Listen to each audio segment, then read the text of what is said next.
go head capsule size. Many of them actually will go on the side, and probably then the current would wash them away. So we definitely believe, and that goes to our, I think our second or third comment is to allow us to do an in situ study to further look at the additional credit for mitigation that could be appropriate. And so you'd start with head capsule. That's just a peer engineering paper study.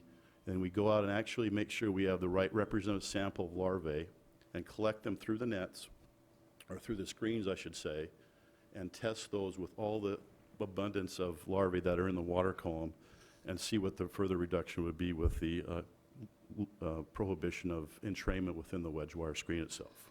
Yeah. And just, this table is a model output based on head capsule size. Head capsule, that's pure head capsule. And a yes. probability model. So it's useful exercise. But like you say, doing some in situ work would be needed.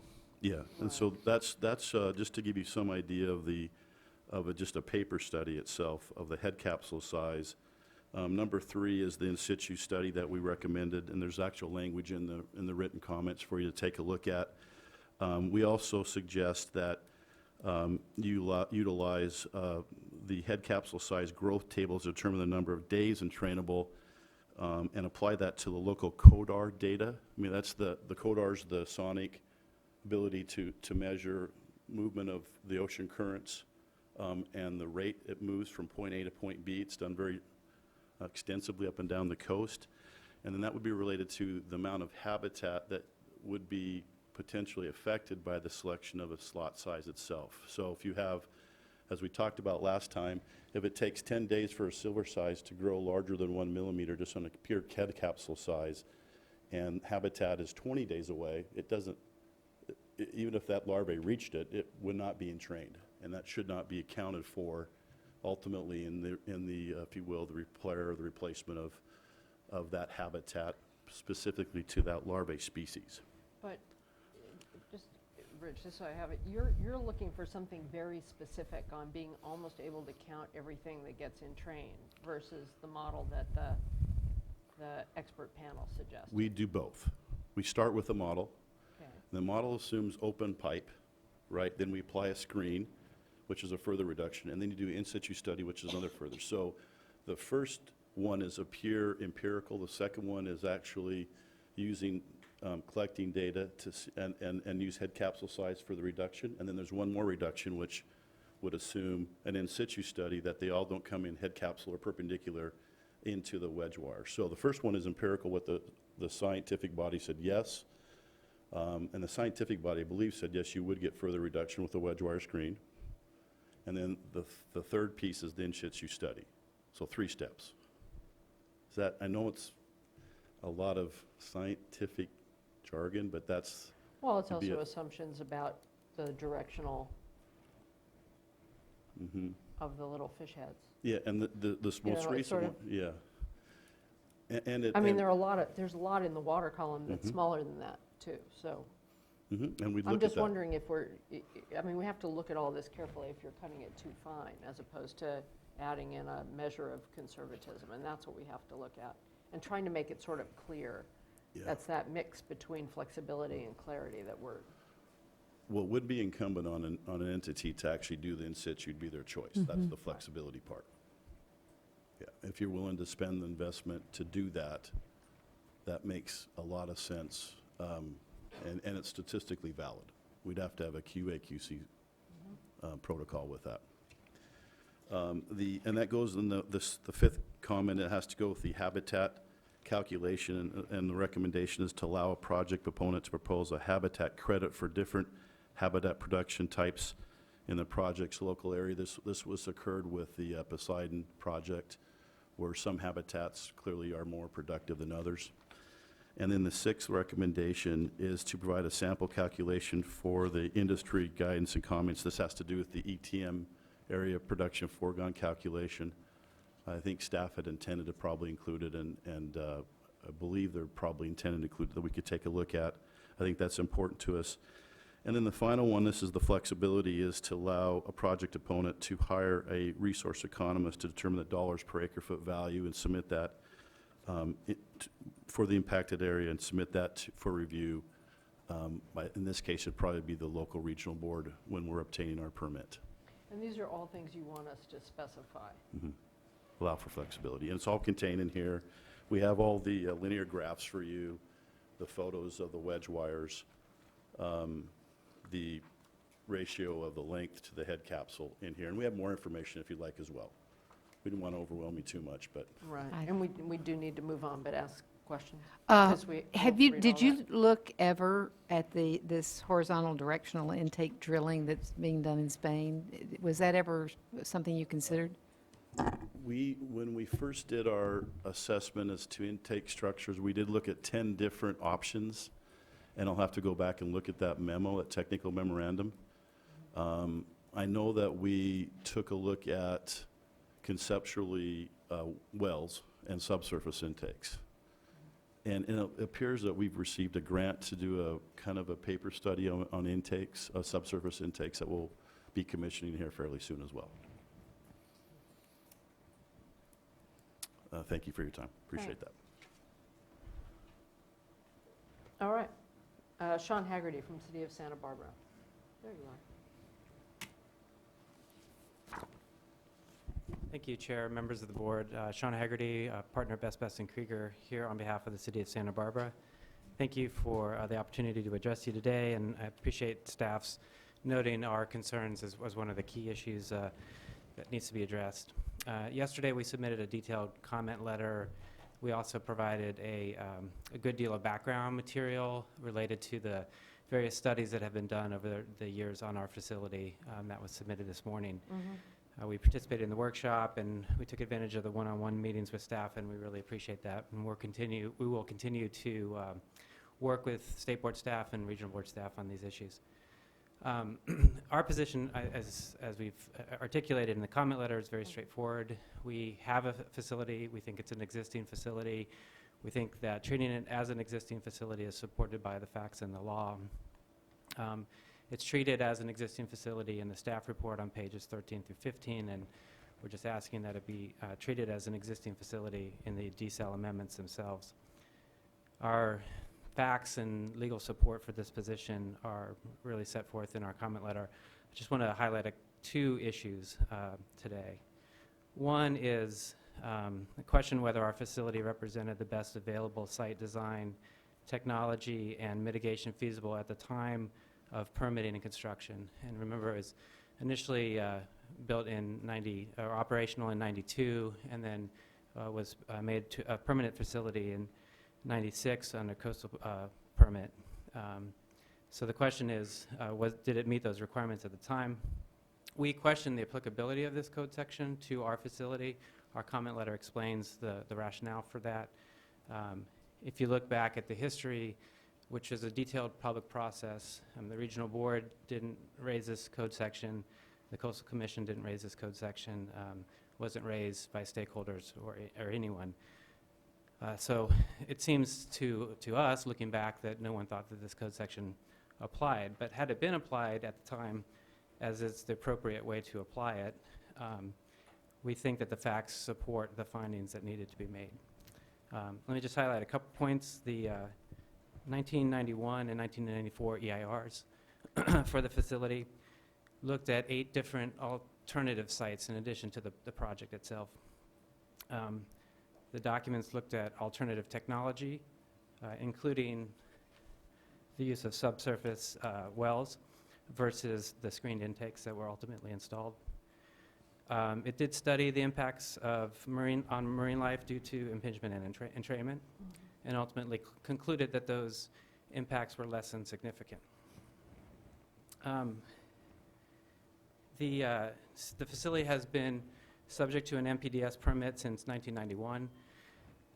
Those permits and the analysis related to the permits admittedly focus more on the discharge of the brine.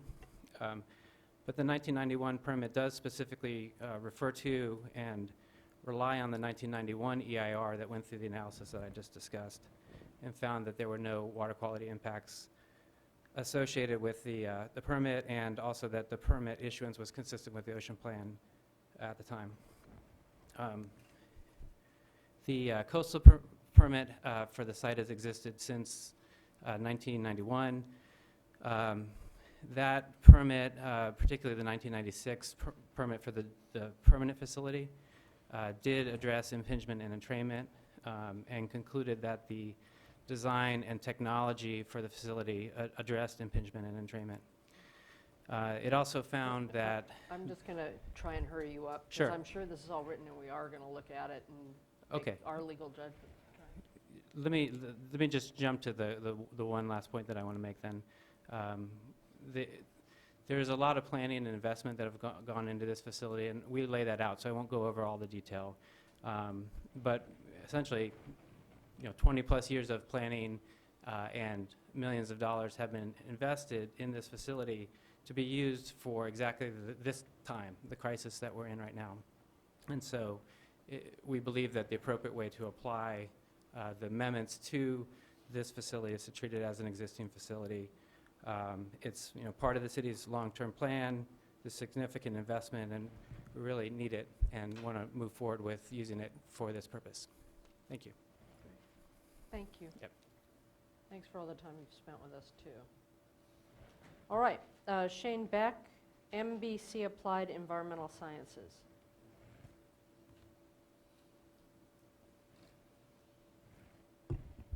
Good afternoon, Madam Chair and board members. I'm Shane Beck. I'm president of NBC Applied Environmental Sciences. Spent the last 15 years working on impingement, mortality, and entrainment assessments for Southern California's coastal power plants, and most of those have been in collaboration with Tenera Environmental. And I've also recently worked as part of project advisory boards for 2 nationwide water reuse research foundation projects for desalination. One related to retrofitting existing intakes to minimize impingement, mortality, and entrainment. And the other was, it's ongoing for developing mitigation guidance for desalination plants. And I'm just going to add a few things for staff's consideration moving forward and for the board's consideration. I don't think the proposed policy, and specifically the SED, does enough to justify the preference for subsurface intakes, and specifically the type for the facility in Japan, where you have an infiltration gallery, you're disturbing a large amount of seafloor. It doesn't describe, as a biologist, I'm not offended, but I take notice when things don't describe potential biological effects from a particular project. Moving forward, permitters are going to have to consider comparisons of different currencies with open ocean intakes where you have larval entrainment, eggs and larvae of fish and invertebrates, versus a potential infiltration gallery where you could have lost or disturbed seafloor habitat, lost organisms, and their larvae lost, and that level of production. So, I mean, For the space taken in the construction. that's right, and then for the organisms that would live on or within that section of seafloor, and whether they're replaced with some engineered type of substrate or the actual sediments replaced, who's to say that the level of productivity would be the same once the project was constructed. There's a statement in the SED that there's no direct estimates of larval invertebrate entrainment. We spent a lot of time measuring that during the 316B assessments for all of Southern California's coastal power plants, and they've also been done for most of the plants on the Central Coast. We sampled, analyzed, and did impact assessments, including empirical transport modeling estimates for a subset of invertebrates. We couldn't look at all of them, but we did rock crabs, spiny lobster, market squid, octopus. We tried to pick things that we could analyze and get a broad picture of what could be happening to invertebrates. In 2004 and 5, I had the opportunity to work with the Energy Commission. They required a cumulative impact study for Southern California coastal power plants as part of the Huntington Beach repower project. They wanted to know what's the cumulative effect of all of Southern California's power plants due to larval entrainment. So we formed a working group. It was scientists from universities, industry, state and federal agencies, and the bottom line was using the empirical transport model anywhere along the coast in Southern California, the probability of mortality range from 0 to 2%. And if you were to scale that to present-day conditions with power plant shutdowns, unit retirements, and the actual cooling water flows, that number's been reduced to about 0.5%. And if you wanted to put that into the context of the proposed desalination plant statewide right now, that number would be further reduced to 0.04%. So 4/100ths of 1%. That's what I got for you. Thank you. Thanks.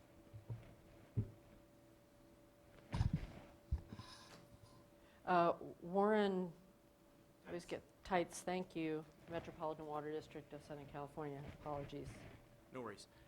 Warren Tights, Metropolitan Water District, Southern California. And just want to say we participated in this process from the beginning, and we want to commend the board and staff for the open approach and extensive stakeholder outreach. Some of us feel this has been an ongoing conversation, but it's complicated, so it does allow us to keep narrowing it down. The outreach helps. It definitely does. And so these amendments represent a tremendous amount of work on staff's part, and we thank you for addressing our comments. Throughout this process, we've stressed the need for science-based regulations that incorporate water agency studies and provide the flexibility to accommodate site-specific conditions. So front and center, we support the flexible approach that are included in these proposed regulations for regional scale projects or any scale projects. If subsurface intakes or commingling is not a feasible solution, then the flexibility to consider other technological solutions is key. So we hope that flexibility stays in the amendment and or can even be improved or increased. We do have some other comments, though, and these are also in our letter. We think that project proponents should perform the initial 131.42.5b analysis. So water agencies evaluate numerous alternatives during the developmental stage for a project and have the technical expertise and resources to do the determinations. So that we ask that you consider adjusting the amendments to reflect that fact. Another comment is that we think state agency coordination should be reinforced by the regulations. So we urge you to consider adding language requiring the regional boards to harmonize their permit requirements with other agencies like the Coastal Commission and the State Lands Commission.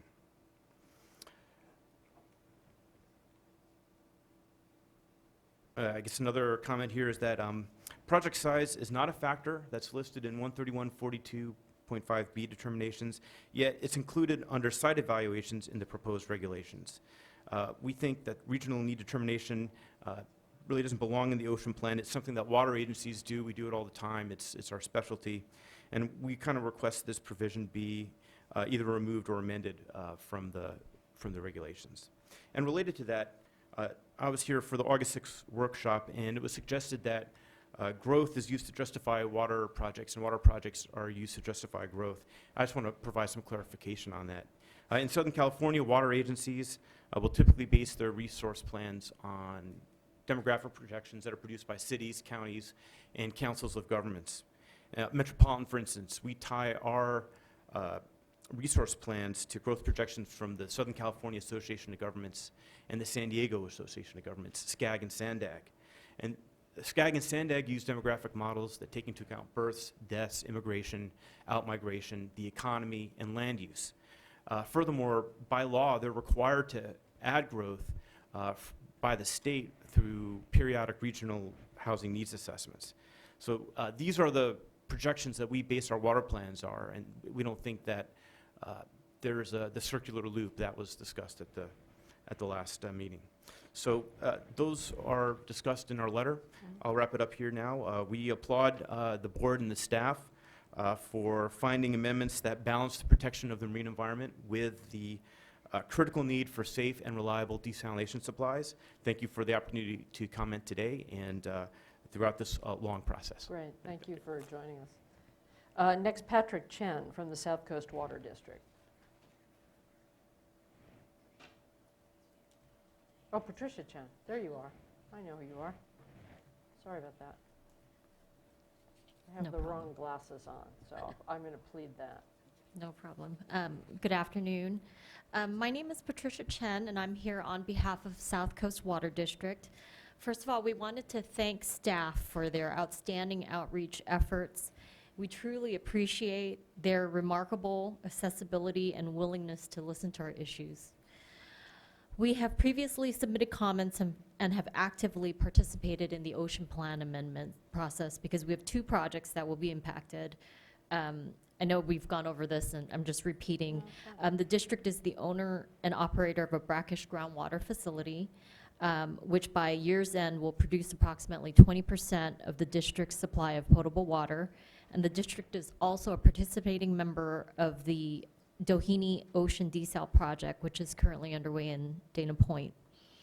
The district has expended a significant amount of resources developing these projects because of the district's belief in the importance of having reliable local sources of water in light of the water shortage from the Delta and in the event of any catastrophe which may interrupt our supply of imported waters.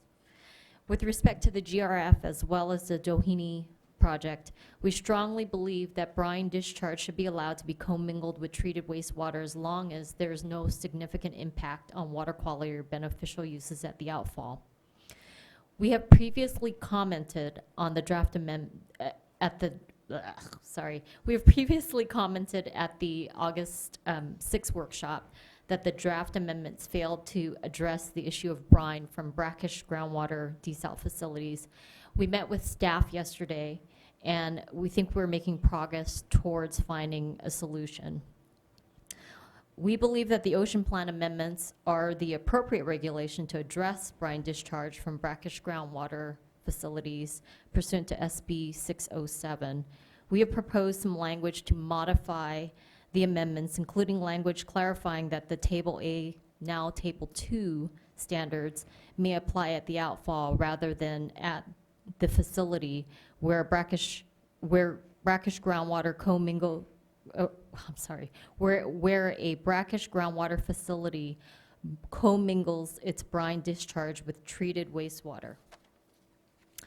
While these changes to the amendments may trigger recirculation, we believe that it is important to get these regulations right rather than to kind of rush through this process. The district really needs regulatory certainty, particularly since its second groundwater is scheduled to come online by the end of the year.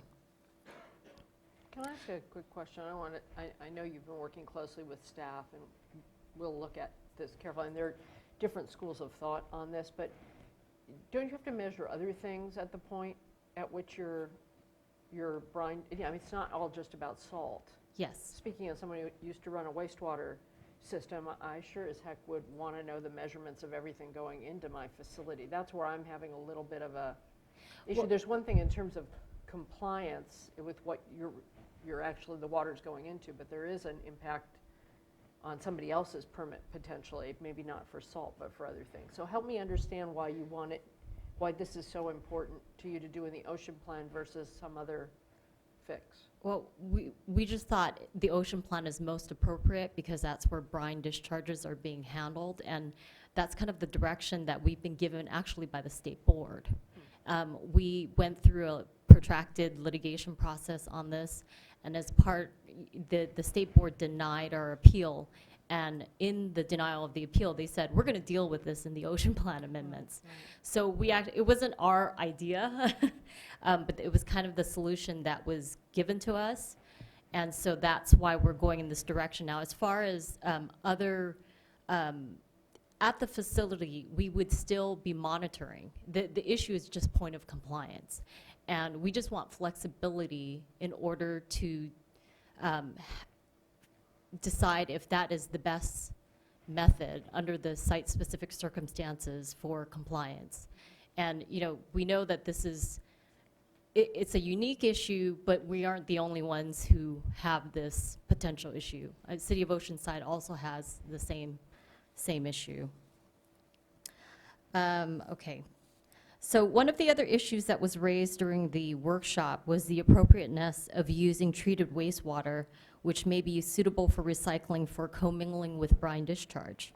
While the district strongly supports recycled water, as evidenced by the fact that it spent $2.8 million last year to put in a filtration system using RO to improve the quality of its recycled water. We believe that the determination of best use of treated wastewater is one that should be decided by the local agencies based on site-specific circumstances.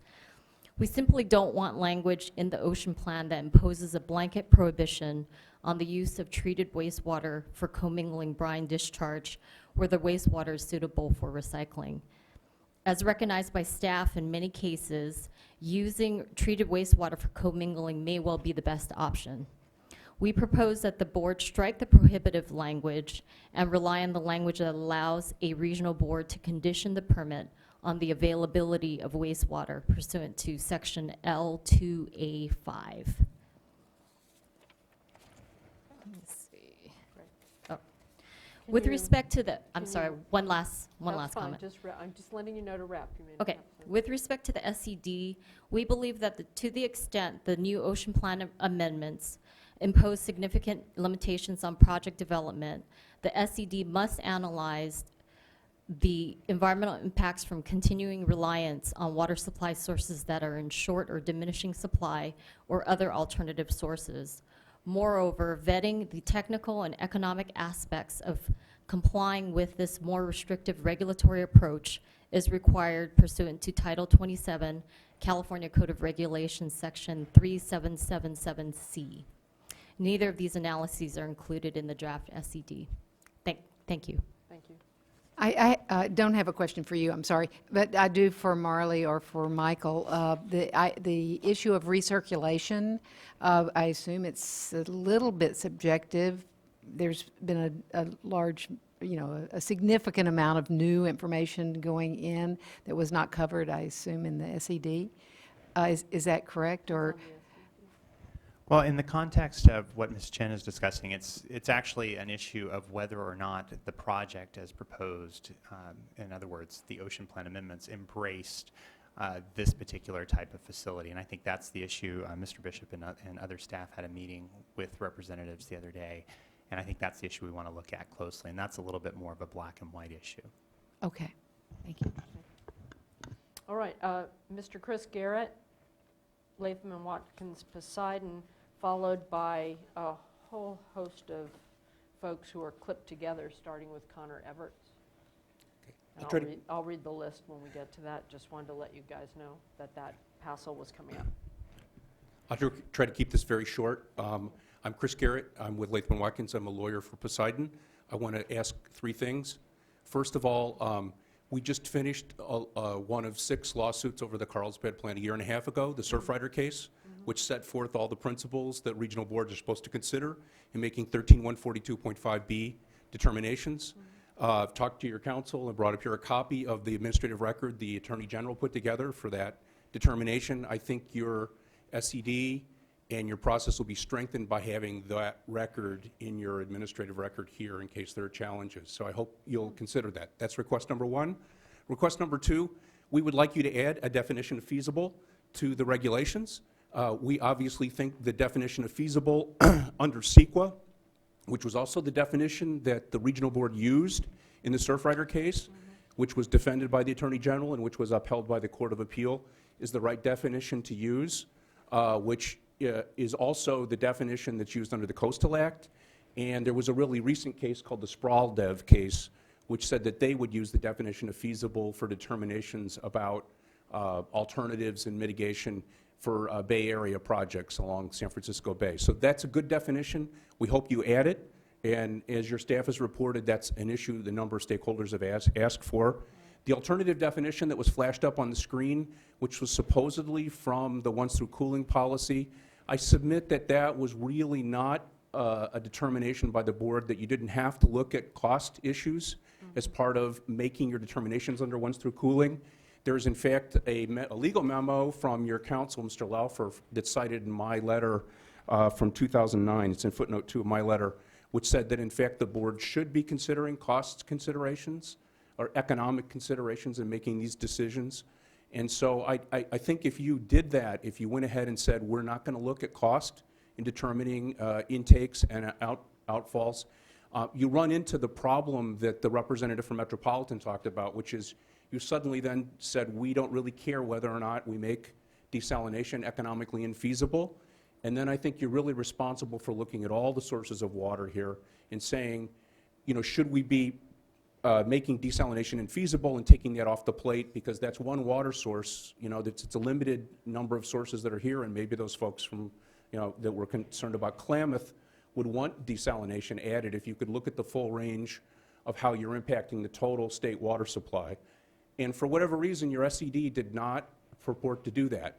It assumed that your regulations really wouldn't affect whether or not people did desalination plants. But then if you decide, gee, we're going to add a regulation that says cost is no object, we don't care if these things make it economically infeasible, then I think you've really undertaken a much broader obligation for your SED than what you have today. And my last ask is you have this preference in the plan for diffusers, and we've said that's probably not a good idea, but if you're going to have that preference and you feel that you have enough evidence that those are the best way to go with dealing with disposal of brine, then we think you also have to add into the plan the performance standard that the staff says you have to meet. And I saw that in the staff presentation, they said that an applicant would have to demonstrate that the technology they propose provides a comparable level of protection. Okay, let's say what that comparable level of protection is. Spell it out, since there's obviously enough evidence to decide that that's the best. And as we said in our letter, the staff report says on page 73 that comparable level of protection is 23%. That larvae in 23% of the total entrained volume of diffuser dilution water are killed by exposure to lethal turbulence from the diffusers. That was the output from your scientific panel that looked at diffusers. If that's the standard, and you feel confident that that's good enough to say that it should be the preferred technology, and you're going to put that in the plan, then spell the standard out in the plan as well. That'll make it a lot easier for us all when we're back in front of the regional board to know whether we meet that 23% mark or not. Thank you. Thank you. You know, on that one last point, though, I have to ask, isn't it the fact that that's in the staff report, couldn't you bring that in a regional board hearing and say, this is our basis for performance, and that's what we're going to propose going forward, and then the regional board, you know, would have to explain why they wouldn't accept that. I'm just not sure why what we've done already, basing on the science panel, doesn't give you what you need, but maybe you could explain it. I think there's a lot of truth to what you say, but the problem is seeing it so important to say they're preferred and put that in the plan, but then say the standard, but not put that in the plan. I think they travel together, is all I would say. But you can bet if you don't put it in the plan, we're going to say it's 23%. It said 23%. That's the standard and everything else. And that kind of gets to what you're doing here. Are you kind of laying out guidelines that will be flexible? Or are you trying to lay out rules that you want to make sure every regional board follows and there's no deviation, so there's no, God forbid, different decision-making, different regional boards? You know, if there's going to be the rigidity of diffusers, let's have the rules clearly spelled out for us all. Okay. We have a set of speakers now. I'm going to give you the order in which you clipped yourselves together. Connor Everts, Joe Geaver, Sean Bothwell, Sarah Sikich. Where is Sarah? Where is she? She's over there. Oh, there you are. And Susan Jordan. Mr. Everts, Desal Response Group. Thank you very much. Connor Everts, Desal Response Group. I wanted to make some general comments about the demand for seawater desal and what that means for this amendment. Water agencies say that it's their duty to develop a portfolio, not yours, but like other water supply options, it has to be done according to other laws, including laws that protect the environment and human health. Will full enforcement of this law put constraints on the volume they can produce and production process? Yes, but that's true in every option. For example, we've been struggling for years to figure out how to fix the state water project so it doesn't kill fish. And human health safety is a constraint on advancing direct potable reuse. That is, how do we really have a real-time fail-safe system to ensure against contamination of the supply system if the RO system was to malfunction? I think any reasonable manager would choose direct potable reuse over seawater desal if that option was available. It's equally purified, it's locally controlled, and it's far cheaper to operate. Throw in that it will reduce ocean pollution, and you have a win-win-win alternative. It's our hope that DPR will be available soon. I'm on an advisory committee with the State Department of Public Health where that discussion's going on. I've had discussions with West Basin here in the office, here in the boardroom actually, where we're talking about meetings together with environmentalists to move that forward. In the meantime, Connor, Yep. you're on, it's the Division of Drinking Water Yes, at they've the changed State their Water name again. Resources Control Board. You're now that- part of us. Right. So you're talking to them. When we started the process, we were still there. yeah. Now it's changed over. And it may change again, at least in title. Yeah. All right. Sorry, I don't mean to throw you off. That's all right. But in the, We're just welcoming you back into the fold. Huh? well, no, we're welcoming you as part of that discussion. Okay, that's a fair point. Totally fair. All right. In the meantime, seawater desal is in effect just direct potable reuse with a different source water. It's only attractive and available to supply agencies because no one's requiring fail-safe systems for ocean desal. I was thinking this morning, what would the requirements be for a facility that treated product water that was half seawater and half treated wastewater blended before going through the RO process? Would it have to wait until DPR is regulated properly, or would it get permitted now? Do you know? So as we told you at the workshop, we're concerned about the preference to use treated wastewater for brine dilution. We agree that is probably the best way to ensure rapid dilution, but we're concerned that it will put in irrational constraints on developing recycled wastewater. It will constrain choosing the win-win-win option. And for what?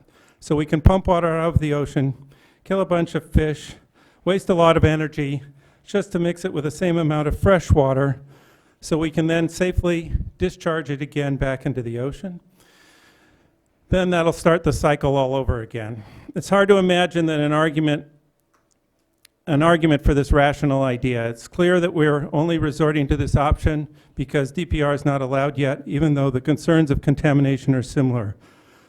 Sure, sewage contains different contaminants and seawater, or at least different concentrations, but we still can't drink water contaminated with seawater, even if the contaminants are different. I don't think there's an answer today. We need to justify the disparate constraints we're putting on DPR and seawater desal and come up with rules that make sense for both. And when that's done, we're confident DPR will be a preferable choice.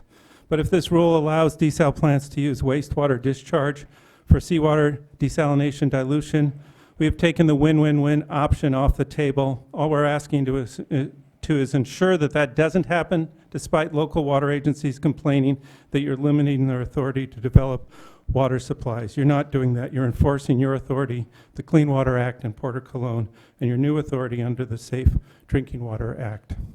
And I want to just say very quickly a couple of things. I understand in Santa Barbara, their plans as they were when they first built the plant, after 7 years of drought, did they go start that process. In Australia, 4 of the 6 plants are actually idle now. Only the 2 in Perth are actually operational. And finally, I wanted to thank you all for my intern, Haley Percy, who came up last week. You treated her nicely. She took it very seriously, and she says it's the coolest thing she's done so far. And she's back at law school, and we hope to have her back here again next summer. Thank you very much. That's great. Thank her again, please. Joe Geaver, Surfrider Foundation.